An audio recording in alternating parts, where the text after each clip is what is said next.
جی نہیں، آپ اللہ کے نبی صلی اللہ علیہ وسلم کو مردہ نہیں کہہ سکتے، کیونکہ آپ صلی اللہ علیہ وسلم اپنی قبر میں زندہ ہیں۔ یہ الگ بات ہے کہ آپ کی زندگی دنیاوی زندگی نہیں ہے بلکہ برزخی زندگی ہے۔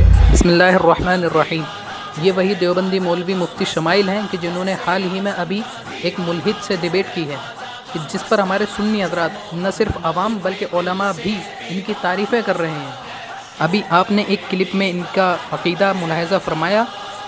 یہ کہہ رہے ہیں کہ انبیاء اکرام علیہ السلام اپنی قبروں میں زندہ ہیں، سرور کائنات علیہ الصلوۃ والسلام بھی اپنی قبر میں زندہ ہیں، لیکن ان کی حیات دنیاوی نہیں ہے بلکہ برزخی ہے۔ تو یاد رکھیں ناظرین، یہ عقیدہ اہل سنت و جماعت کے خلاف ہے۔ امام قسطلانی اپنی کتاب المواہب اللدنیہ میں ارشاد فرماتے ہیں، الانبیاء کالشہداء بل افضل منہم والشہداء احیاء عند ربهم یرزقون فلا یبعد ان یحجوا ویصلوا، یعنی انبیاء اکرام شہداء کی طرح ہیں بلکہ ان سے بھی افضل ہیں، اور شہداء اکرام زندہ ہیں اور اپنے رب کے نزدیک رزق پاتے ہیں، لہذا انبیاء اکرام بھی زندہ ہیں۔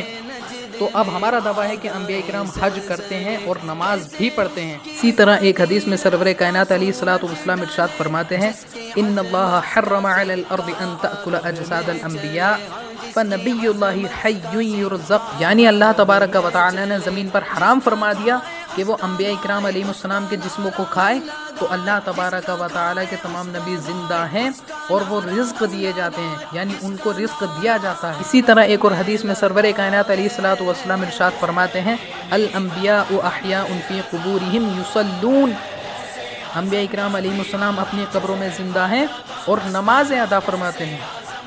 اسی طرح امام عبد الوہاب شعرانی فرماتے ہیں، وَهُوَ حَيٌّ فِي قَبْرِهِ يُصَلَّى فِيهِ بِأَذَانٍ وَإِقَامَةٍ وَكَذَلِكَ الْأَنْبِيَاءُ، یعنی ہمارے نبی سرور کائنات علیہ الصلوۃ والسلام اور جملہ حضرات انبیاء اکرام اپنی اپنی قبروں میں زندہ ہیں اور اذان اور اقامت کے ساتھ نماز پڑھتے ہیں۔ یہاں پر غور کریں ناظرین کہ جتنے حوالے ہم نے آپ کے سامنے پیش کیے، ان میں حضرات انبیاء اکرام کا حج کرنا، نمازیں پڑھنا اذان اور اقامت کے ساتھ، اور ان کو رزق دیا جانا، کیا ان سب کا تعلق دنیاوی زندگی سے نہیں ہے؟ اسی لیے سیدی و سندی اعلیٰ حضرت رضی اللہ تبارک و تعالی عنہ ارشاد فرماتے ہیں، تمام انبیاء کرام علیہم السلام حیات حقیقی دنیاوی جسمانی سے ویسے ہی زندہ ہیں جیسے دنیا میں تھے۔